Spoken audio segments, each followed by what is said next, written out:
गुरु ब्रह्म महिमा अलेख शरण। नमस्कार दर्शक वृंद, आपण मानंकु आजिर राशिफल कार्यक्रम मु एस कुमार स्वागत जनाऊँगी। प्रतिदिन निजर राशिफल जानिबा पाई गुरुकृपा यूट्यूब चैनल को सब्सक्राइब करंतु और पाखरे थिबा बेल आइकन को प्रेस करी ऑल नोटिफिकेशन ऑन करी दियंतु, जहा फलरे आमे जेतेबेले वीडियो अपलोड करिवो प्रथमे आपण वीडियो देखि पारिबे। आमर एही वीडियो रे आपण संपूर्ण पंचांग सहित मेष ठारू मीन पर्यंत 12 गोटी राशिर राशिफल विषय रे जानि पारिबे। वीडियो को दयाकरी शेष पर्यंत देखंतु। वीडियोटी भल लागिथिले वीडियो को लाइक करंतु एवं आपणक प्रियजन पाखु शेयर करी जणांतु। एबे आसंतु जानिबा आज दिनर संपूर्ण पंचांग विषय। आज 2024 मसीहा मई मास 28 तारिख मंगलवार, दिल्ली शराब्द सन 1431 साल, स्वाधीन भारताब्द 77 वर्ष, महिमाद 197 वर्ष। उत्कल गजपति श्री श्री गजपति दिव्यसिंहदेव महाराजांकर 67 अंक। सौरस्व ज्येष्ठ मास 15 दिन, चांद्रमते ज्येष्ठ कृष्ण पक्ष पंचमी तिथि, दिवा 2 घंटा 35 मिनिट पर्यंत। आजिर सूर्योदय विरजा क्षेत्र को 5 घंटा 9 मिनिट, वृष लग्न 2 दंड 4 लिता गते उदय। आजिर सूर्यास्त विरजा क्षेत्र को 6 घंटा 15 मिनिट, बिछा लग्न 2 दंड 30 लिता गते अस्त। आज मकर चंद्र 60 दंड, उत्तराषाढ़ा नक्षत्र दिवा 8 घंटा 37 मिनिट पर्यंत। एहा परे श्रवणा नक्षत्र। आज जन्मित शिशुर मकर राशि, शूद्रवर्ण नरगण, दिवा 8 घंटा 57 मिनिट गते देवगण।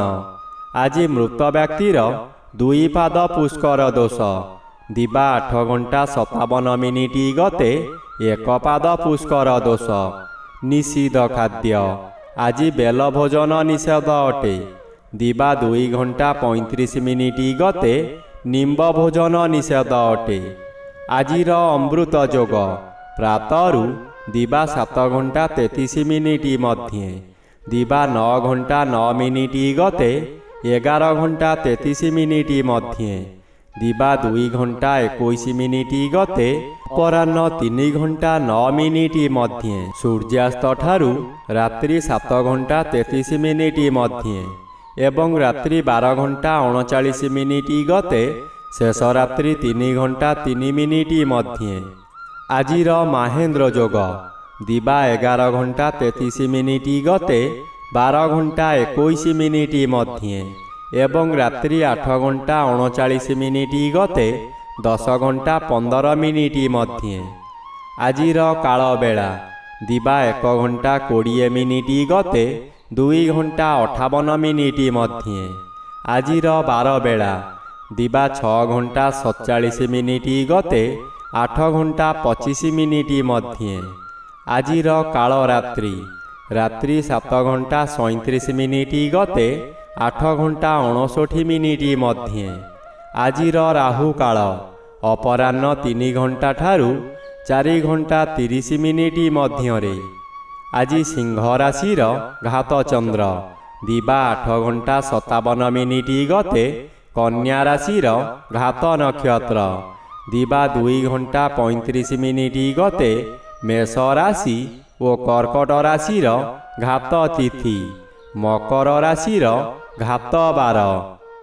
बंधुगण एबे आसंतु जानिबा मेष ठारू मीन पर्यंत 12 राशिर राशिफल विषय रे। राशिचक्र प्रथम राशि मेष राशि। आज मेष राशि जन्मित व्यक्ति मानक सकाशे 10म स्थान रे चंद्र गोचर करुछंती शुभ फल प्रदान करिबे। द्वितीयर भी बाधा प्राप्त अछंती, अशुभ फल मिलिब नाही। आपणक कर्म क्षेत्र रे उच्चतर पाह्या को उन्नीत हेबे। एही समय रे नूतन कर्म मध्य मिलिब ଯେକୌଣସି କାମ କରନ୍ତୁ ତହିଁରେ ସଫଳତା ମିଳିବ। ଉପରିସ୍ଥ ଅଫିସରଙ୍କ ଠାରୁ ପ୍ରଶଂସାମାନ ମିଳିବ। ପ୍ରତିଷ୍ଠା ଲାଭ କରିବେ। ଆପଣଙ୍କ କାର୍ଯ୍ୟ ଦେଖି ସାଥୀ କର୍ମଚାରୀମାନେ ଆପଣଙ୍କୁ ଅନୁକରଣ କରିବେ। ରାଶିଚକ୍ରର ଦ୍ୱିତୀୟ ରାଶି ବୃଷ ରାଶି। ଆଜି ବୃଷ ରାଶି ଜନ୍ମିତ ବ୍ୟକ୍ତିମାନଙ୍କ ସକାଶେ ଜନ୍ମ ରବି ଓ ନବମ ଚନ୍ଦ୍ର ଉଭୟ ଅନ୍ୟ ଗ୍ରହ ଦ୍ୱାରା ବାଧାପ୍ରାପ୍ତ ଅଛନ୍ତି। ଅଶୁଭ ବଦଳରେ ଶୁଭ ଫଳ ମିଳିବ। ଆପଣ ଯେଉଁ କାର୍ଯ୍ୟ କରିବାକୁ ଚାହିଁବେ ତହିଁରେ ସଫଳତା ମିଳିବ। ବିଶେଷ କରି ଏହି ସମୟରେ ଜନମଙ୍ଗଳ କାର୍ଯ୍ୟକ୍ରମରେ ଯୋଗ ଦେଇପାରନ୍ତି। ଜନହିତକର କାର୍ଯ୍ୟ କରି ଉଚ୍ଚ ପ୍ରଶଂସା ପାଇବେ। ଚତୁର୍ଦିଗରୁ ସମ୍ମାନ ମିଳିବ। ଏହି ସମୟରେ ଭାଗ୍ୟରେ ପରିବର୍ତ୍ତନ ହୋଇଯିବ। ଖୁସିରେ ଦିନ କାଟିବେ। ରାଶିଚକ୍ରର ତୃତୀୟ ରାଶି ମିଥୁନ ରାଶି। ଆଜି ମିଥୁନ ରାଶି ଜନ୍ମିତ ବ୍ୟକ୍ତିମାନଙ୍କ ସକାଶେ ଦ୍ୱାଦଶ ରବି ବାଧାପ୍ରାପ୍ତ ଅଛନ୍ତି। ଅଷ୍ଟମ ସ୍ଥାନରେ ଚନ୍ଦ୍ର ଗୋଚର କରୁଛନ୍ତି। ଅତି ଅଶୁଭ ଫଳ ମିଳିବ। ଏହି ସମୟରେ ଆପଣ ଯେଉଁ ସ୍ଥାନକୁ ଯିବେ ସେଠାରେ କଳହ ହେବ। ବିଭିନ୍ନ ପ୍ରକାରର କ୍ଷତି ହୋଇ ଆପଣଙ୍କ ମଥା ବିଚଳିତ ହୋଇଯିବ। ରାସ୍ତାରେ ଯିବା ସମୟରେ ଆପଣ ଅନ୍ୟମନସ୍କ ହୋଇପାରନ୍ତି। ସାବଧାନ ନ ରହିଲେ ଯାନବାହନ ଦୁର୍ଘଟଣାକୁ ଏଡ଼ାଇ ଦେଇ ହେବ ନାହିଁ। ହଠାତ୍ ସବୁ ଘଟିଯିବ। ଆପଣ କିଂକର୍ତ୍ତବ୍ୟମୂଢ଼ ହୋଇଯିବେ। ରାଶିଚକ୍ରର ଚତୁର୍ଥ ରାଶି କର୍କଟ ରାଶି। ଆଜି କର୍କଟ ରାଶି ଜନ୍ମିତ ବ୍ୟକ୍ତିମାନଙ୍କ ସକାଶେ ଏକାଦଶ ସ୍ଥାନରେ ରବି ଓ ସପ୍ତମ ସ୍ଥାନରେ ଚନ୍ଦ୍ରଗୋଚର କରୁଥିବାରୁ ଆପଣଙ୍କର ପ୍ରତ୍ୟେକ ଦିଗରୁ ଶୁଭ ଫଳ ମିଳିବ। ଏହି ସମୟରେ ଚାକିରି ପାଉନଥିବା ବ୍ୟକ୍ତି ଚାକିରି ପାଇପାରନ୍ତି। ଚାକିରି କରୁଥିବା ବ୍ୟକ୍ତିମାନଙ୍କର ପଦୋନ୍ନତି ହୋଇପାରେ। ବ୍ୟବସାୟ କରୁଥିବା ବ୍ୟକ୍ତି ଅଧିକ ବ୍ୟବସାୟକୁ ବୃଦ୍ଧି କରିପାରନ୍ତି। ଉତ୍ତମ ରୂପେ ବ୍ୟବସାୟ ଚାଲିବ। ଆଶାଠାରୁ ଅଧିକ ଲାଭ କରିବେ। ପ୍ରତ୍ୟେକ କାର୍ଯ୍ୟରେ ସଫଳ ହେବେ। ପରିବାରକୁ ନୂତନ ବନ୍ଧୁ ଆଗମନ କରିପାରନ୍ତି। ରାଶିଚକ୍ରର ପଞ୍ଚମ ରାଶି ସିଂହ ରାଶି। ଆଜି ସିଂହ ରାଶି ଜନ୍ମିତ ବ୍ୟକ୍ତିମାନଙ୍କ ସକାଶେ ଦଶମ ସ୍ଥାନରେ ରବି ଗୋଚର କରୁଛନ୍ତି। ଶୁଭ ଫଳ ପ୍ରଦାନ କରିବେ। କିନ୍ତୁ ଏହି ଶୁଭ ଫଳକୁ ଘାତଚନ୍ଦ୍ର ସମସ୍ତ ଖଣ୍ଡନ କରି ବହୁ ଅଶୁଭ ଫଳମାନ ଦିଆ କରାଇବ। ମଥା ଘୁରାଇ ଦେବ।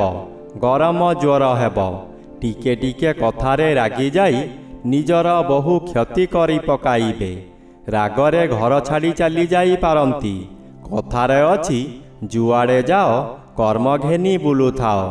ବ୍ୟବସାୟ ମାନ୍ଦା ହୋଇଯିବ। ଆର୍ଥିକ ସ୍ଥିତି ଦୋହଲିଯିବ।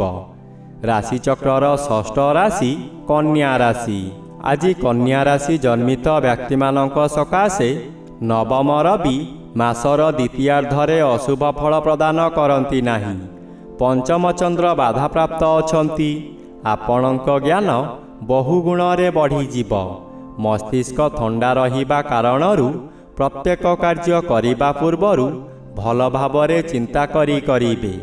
ବିଦ୍ୟାର୍ଥୀମାନେ ଯାହା ପାଠ ପଢ଼ିବେ ତାହା ସବୁଦିନ ସକାଶେ ମନ ମଧ୍ୟରେ ଛାପି ହୋଇ ରହିଯିବ। ପଞ୍ଚମ ଘର ସରସ୍ୱତୀ ସଦୃଶ୍ୟ। ଏଣୁ ଲକ୍ଷ୍ମୀଙ୍କର ଅଭାବ ରହିବ। ରାଶିଚକ୍ରର ସପ୍ତମ ରାଶି ତୁଳା ରାଶି। ଆଜି ତୁଳା ରାଶି ଜନ୍ମିତ ବ୍ୟକ୍ତିମାନଙ୍କ ସକାଶେ ଅଷ୍ଟମ ରବି ଅନ୍ୟ ଗ୍ରହ ଦ୍ୱାରା ବାଧାପ୍ରାପ୍ତ ଅଛନ୍ତି। ଅଶୁଭ ଫଳ କମ୍ ମିଳିବ।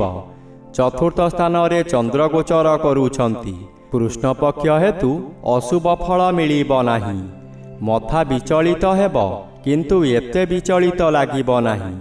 ଧୈର୍ଯ୍ୟର ସହିତ ଆଗକୁ ମାଡ଼ି ଚାଲିବେ। ଅର୍ଥ ଆସିବାର ବାଟ ଫିଟିଯିବ କିନ୍ତୁ ତତ୍କ୍ଷଣାତ୍ ମିଳିବ ନାହିଁ। ଚାକିରି କରୁଥିବା ବ୍ୟକ୍ତିମାନେ ଶୁଭ ଖବର ପାଇ ଆନନ୍ଦିତ ହେବେ। ବିଦ୍ୟାର୍ଥୀମାନଙ୍କର ବିଦ୍ୟାରେ ଉନ୍ନତି ହେବ। ରାଶିଚକ୍ରର ଅଷ୍ଟମ ରାଶି ବିଛା ରାଶି। ଆଜି ବିଛା ରାଶି ଜନ୍ମିତ ବ୍ୟକ୍ତିମାନଙ୍କ ସକାଶେ ସପ୍ତମ ରବି ବାଧାପ୍ରାପ୍ତ ଅଛନ୍ତି। ଅଶୁଭ ଫଳ ପ୍ରଦାନ କରିବେ ନାହିଁ। ତୃତୀୟ ସ୍ଥାନରେ ଚନ୍ଦ୍ର ଗୋଚର କରୁଛନ୍ତି। ଅତି ଶୁଭ ଫଳ ମିଳିବ। ଆପଣ ବହୁ ଚେଷ୍ଟା କରି ବାରମ୍ବାର ବିଫଳ ହେଉଥିବା କାର୍ଯ୍ୟ ହଠାତ୍ ଆପଣଙ୍କ ସପକ୍ଷରେ ଯିବ। ବହୁ ଅର୍ଥର ମାଲିକ ହୋଇପାରନ୍ତି। ପୂର୍ବରୁ ଖରାପ ଥିବା ସ୍ୱାସ୍ଥ୍ୟ ଏହି ସମୟରେ ମନର ବଳ ବୃଦ୍ଧି ପାଇଥିବାରୁ ସ୍ୱାସ୍ଥ୍ୟ ଉତ୍ତମ ରହିବ। ବନ୍ଧୁବାନ୍ଧବମାନେ ଆପଣଙ୍କର ପ୍ରଶଂସା ଗାନ କରିବେ। ରାଶିଚକ୍ରର ନବମ ରାଶି ଧନୁ ରାଶି। ଆଜି ଧନୁ ରାଶି ଜନ୍ମିତ ବ୍ୟକ୍ତିମାନଙ୍କ ସକାଶେ ଦ୍ୱିତୀୟ ସ୍ଥାନରେ ଚନ୍ଦ୍ରଗୋଚର କରୁଛନ୍ତି। ଅଶୁଭ ଫଳ ମିଳିବ। ଆପଣ ବହୁ ସମାଲୋଚନାର ଶିକାର ହୋଇପାରନ୍ତି। ଆପଣ ଯେଉଁ କାର୍ଯ୍ୟ କରିବେ ତହିଁରେ ପ୍ରତ୍ୟେକ ବ୍ୟକ୍ତି ପ୍ରବଳ ବିରୋଧ କରିବେ। ଏହି ସମୟରେ ଆପଣଙ୍କର ନାସା କର୍ଣ୍ଣଚକ୍ଷୁ ଆଦିରେ ଆଘାତ ଲାଗିପାରେ। ସାମାନ୍ୟ କଥାରେ ଆପଣ ଉତ୍ତେଜିତ ହୋଇଯିବେ। ନିଜ ଜିଦ୍ ରଖିବାକୁ ଯାଇ ବହୁତ ଅର୍ଥହାନି କରିବେ। ପରିବାର ଲୋକମାନେ ଆପଣଙ୍କୁ ବିରୋଧ କରିବେ। ରାଶିଚକ୍ରର ଦଶମ ରାଶି ମକର ରାଶି। ଆଜି ମକର ରାଶି ଜନ୍ମିତ ବ୍ୟକ୍ତିମାନଙ୍କ ସକାଶେ ଶ୍ରୀଚନ୍ଦ୍ର ଅନ୍ୟ ଗ୍ରହ ଦ୍ୱାରା ବାଧା ପାଉଥିବାରୁ କିଛିକାଂଶରେ ଅଶୁଭ ଫଳ ମିଳିବ। ଘାତବାର ଅଶୁଭ। ପ୍ରତ୍ୟେକ କାର୍ଯ୍ୟକ୍ରମରେ ଆପଣଙ୍କୁ ବିରୋଧ ଆସିବ। ପେଟ ଗଣ୍ଡଗୋଳ ହେବ।